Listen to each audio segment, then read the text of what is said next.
మాజీ మంత్రి ముఖేష్ గౌడ్ కుమారుడు విక్రమ్ గౌడ్ కాల్పుల కేసులో డ్రగ్స్ కోణం బయటపడుతోంది. అసలే అప్పుల్లో కూరుకుపోయిన విక్రమ్ గౌడ్ డ్రగ్స్ కేసులో ఇరుక్కుంటానని భయపడి సెన్సేషన్ కోసం కాల్పుల కథనం అల్లినట్లు భావిస్తున్నారు పోలీసులు.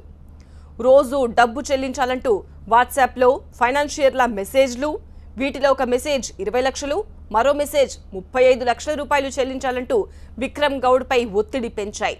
మరోవైపు మాదాపూర్లోని ఓ పబ్లో విక్రమ్కు వాటా ఉందని, తాజా డ్రగ్స్ కేసులో తన పేరు బయటకొస్తుందనే భయంతోనే విక్రమ్ గౌడ్ ఆత్మహత్యా యత్నానికి పాల్పడి ఉంటాడని పోలీసులు భావిస్తున్నారు.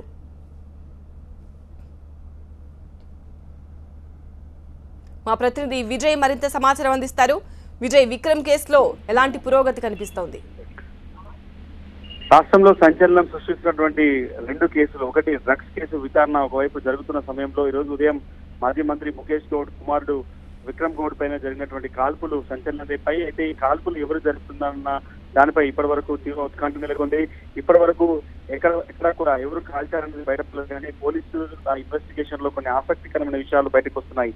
విక్రమ్ గౌడ్ కేసులో దాదాపుగా డ్రగ్స్ కేసు ప్రారంభమైనప్పటి నుంచి కూడా డ్రగ్స్ కేసుకు సంబంధించినటువంటి ప్రతి రిపోర్ట్ ను విక్రమ్ గౌడ్ సేవ్ చేసుకుంటున్నాడు.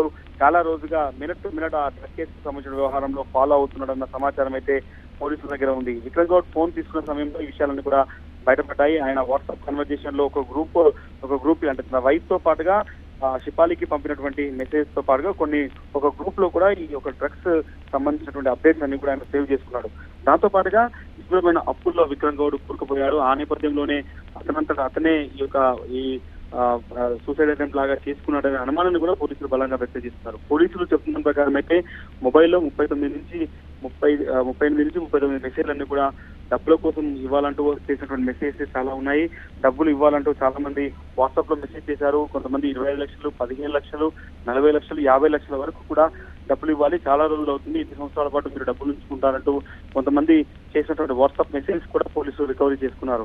దాన్ని బట్టి చూస్తే తీవ్రమైన అప్పుల్లో కూరుకుపోయినటువంటి విక్రమ్ మాదాపూర్ లో ఒక పబ్ లో వాటా ఉంది. ఆ పబ్ కు సంబంధించిన ఇష్యూలో కూడా కొంత డ్రగ్స్ కేసులో కొన్ని ఆరోపణలు రావడంతో ఆయన సెన్సేషన్ కోసమే సూసైడ్ అటెంప్ట్ చేశారన్న అనుమానాన్ని మాత్రం పోలీసులు బలంగా వ్యక్తం చేస్తారు. అయితే దీనిపైన పోలీసులు అధికారికంగా ఇంకా ధృవీకరించలేదు, కానీ ఇన్వెస్టిగేషన్ కొనసాగుతుంది. సైంటిఫిక్ ఎవిడెన్స్ ప్రకారంగా అన్ని కోణాల్లో దర్యాప్తు చేస్తామని చెప్తున్నారు. దానికి మరొక పోలీసులు చెప్తున్నటువంటి బలమైన కారణం ఇంట్లో జరిగినటువంటి పరిస్థితి. ఒకసారిగా 3 గంటల 15 నిమిషాల్లో ఇంట్లో ఫైరింగ్ జరిగితే ఇమీడియట్ గా అక్కడ ఉన్నటువంటి ఆనవాళ్లు తుడిచే ప్రయత్నం చేశారు. ఒకవేళ నిజంగా బయట నుంచి ఆగంతకుడే వచ్చి కాల్స్తే ఎందుకు ఇంట్లో ఉన్న సోఫాను బ్లడ్ తో ఉన్నటువంటి సోఫాను ఎందుకు అడిగారు, కింద కారిడార్ లో ఉన్నటువంటి అంటే కింద నేలపైన పడినటువంటి రక్తాన్ని ఎందుకు తుడిచారు అనేది ప్రస్తుతం పోలీసులు క్వశ్చన్ చేస్తున్నారు. ఇన్వెస్టిగేషన్ కి అతని భార్యతో పాటుగా విక్రమ్ గౌడ్ సహకరించట్లేదు, వాళ్ళు ఎటువంటి సమాచారాన్ని చెప్పట్లేదు.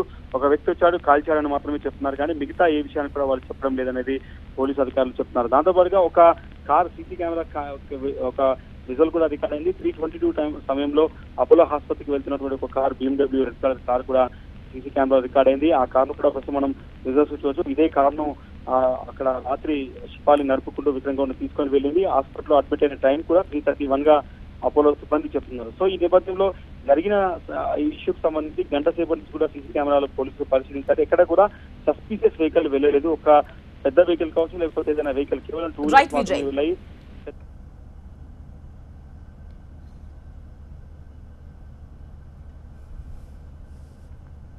మాజీ మంత్రి ముఖేష్ గౌడ్ కుమారుడు విక్రమ్ గౌడ్ కాల్పుల కేసులో డ్రగ్స్ కోణం బయటపడుతోంది.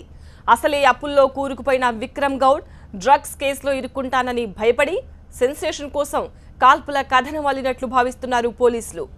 రోజు డబ్బు చెల్లించాలంటూ వాట్సాప్లో ఫైనాన్షియర్ల మెసేజ్లు, వీటిలో ఒక మెసేజ్ 20 లక్షలు, మరో మెసేజ్ 35 లక్షల రూపాయలు చెల్లించాలంటూ విక్రమ్ గౌడ్పై ఒత్తిడి పెంచాయి.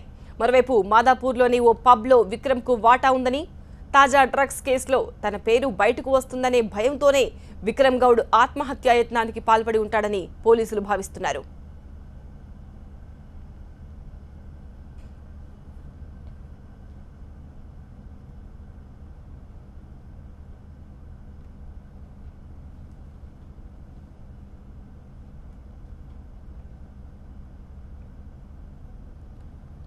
మాజీ మంత్రి ముఖేష్ గౌడ్ కుమారుడు విక్రమ్ గౌడ్ కాల్పుల కేసులో డ్రగ్స్ కోణం బయటపడుతోంది.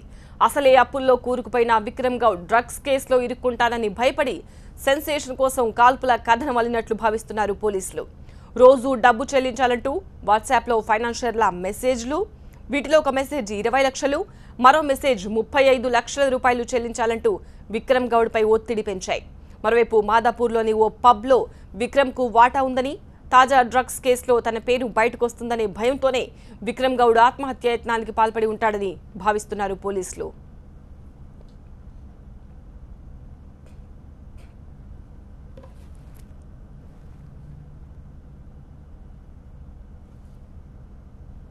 మా ప్రతినిధి అగస్త్య ఇదే కేసుకు సంబంధించి మరిన్ని వివరాలు అందిస్తారు. అగస్త్య, విక్రమ్ కాల్పుల కేసుకు సంబంధించి ఎలాంటి క్లూస్ లభించాయి? పోలీసులు ఏం చెప్తున్నారు? కుటుంబ సభ్యులు ఏం చెప్తున్నారు?